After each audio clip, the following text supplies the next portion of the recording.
Assalamualaikum warahmatullahi wabarakatuh.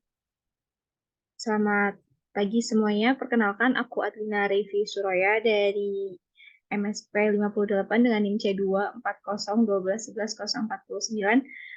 Pada kesempatan kali ini aku akan memberi materi sedikit tentang polymerase chain reaction atau PCR.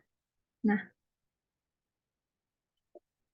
PCR itu apa sih? PCR adalah suatu teknik yang melibatkan beberapa tahap yang berulang atau siklus, dan pada setiap siklus terjadi duplikasi jumlah target DNA untai ganda.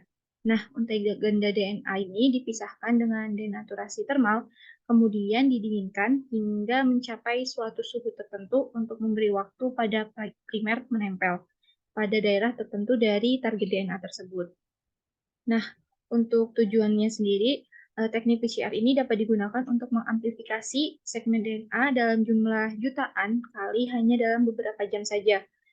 Dan dengan ditemukannya teknik PCR ini, di samping dengan teknik-teknik yang lain seperti sequencing DNA, itu telah merevolusi bidang sains dan juga teknologi, khususnya di bidang diagnosa penyakit genetik, kedokteran forensik, dan juga evolusi molekuler. Nah, untuk komponen-komponen yang diperlukan pada proses PCR sendiri, itu ada template DNA, kemudian sepasang primer, yaitu suatu oligonukleotida pendek yang mempunyai urutan nukleotida yang komplementer dengan urutan nukleotida DNA template, kemudian ada deoxynukleotide triphosphate, kemudian ada buffer PCR, ada magnesium klorida, dan juga enzim polimerase DNA. Nah, teknik PCR ini memiliki kelebihan, di antaranya yaitu kemudahan dalam pengerjaan sampel, kemudian biaya pemeriksaan yang relatif murah, dan juga tidak membutuhkan peralatan atau ruangan khusus. Namun, hanya perlu dipastikan bahwa ruangan itu benar-benar steril karena hasil PCR itu sangat rentan terkena kontaminasi.